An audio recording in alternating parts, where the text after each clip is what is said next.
Ambassador, I will say frankly, I'm one of the people who thinks you should be expelled from this country, and I believe that it's to do with the policies of your state.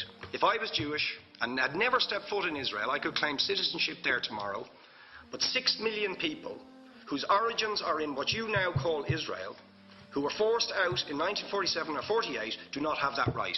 Isn't that part of the reason why the Palestinians are in dispute with Israelis? Because you deny them the right to return to their homes and to their land and to their villages, and that they have a legitimate claim, even under international law, to return, but you deny them that right.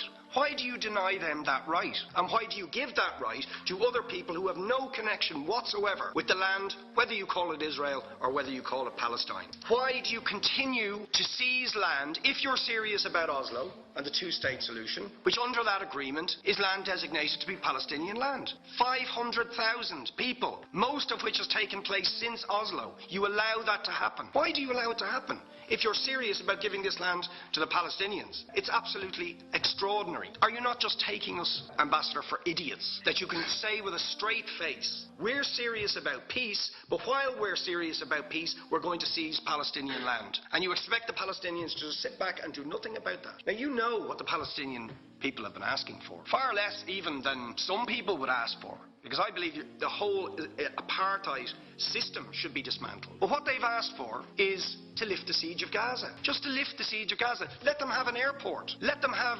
ports. Let them not be dictated to by a government for whom they do not vote as to what can go in and out of their territories, whether they will have power, whether they will have clean water, whether they will have medicine. What makes you think you're allowed to have nuclear weapons and the fourth biggest army in the world and visit destruction on the people of Gaza, but they have no right to defend themselves? They have no territorial sovereignty over that land. Would you ask questions, please? How do you justify that? Yeah. All right. How do you justify those double standards? Very lastly, Ambassador, people like Bishop Tutu, Nelson Mandela, and I would certainly describe your state as a apartheid state, with different laws for people depending on their race or religion. For example, at checkpoints going into the West Bank, there's a channel if you're Israeli or European, and there's a channel if you're Arab. Just because you're Arab. If you came into Dáil Éireann and they stopped you and said, are you Jewish? Oh no, sorry, you can't come in through the same entrance